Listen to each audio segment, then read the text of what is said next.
Bon début de soirée tout le monde. Eh bien oui, le décès du jeune cycliste de Beauport la semaine dernière continue de faire réagir aujourd'hui. En fait, la rue des Sablonnières où le garçon a perdu la vie est jugée très peu sécuritaire par les résidents. Il n'y a pas de trottoir et la rue est très étroite. Mais aujourd'hui, Félix-Antoine, c'est un groupe de pression qui saute dans la mêlée. Oui, Accès Transport Viable, qui, pour ceux qui ne les connaissent pas, se mobilise régulièrement là, pour ce qui est d'accès à la mobilité active, au transport en commun, et qui ont noté, comme nous, que dans les derniers mois, ça fait 3 accidents impliquant des enfants dans le secteur de Beauport. Je vous rafraîchis un peu la mémoire avec ce qui s'est passé dans les derniers mois, à commencer par ce tragique accident impliquant 2 jeunes garçons dans le secteur de Beauport de 7 et 10 ans, il y a quelques mois. On remonte après ça il y a quelques semaines avec une jeune fille de 10 ans, elle aussi à vélo, qui a été frappée dans le secteur de Beauport toujours. Et finalement, le jeune garçon qui est mort la semaine dernière, tout près dans l'avenue des Sablonnières.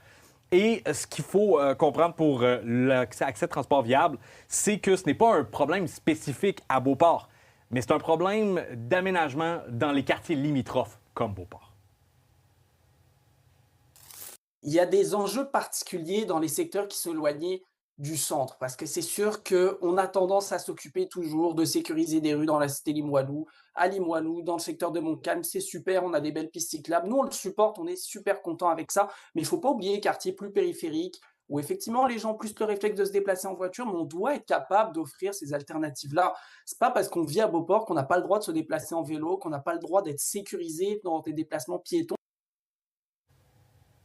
Bon, Félix, et la mobilisation des résidents dans le secteur, elle est loin de ralentir. Non, on vous parlait la semaine dernière, Mathieu, de cette pétition lancée par des résidents du secteur pour sécuriser l'avenue des Sablonnières.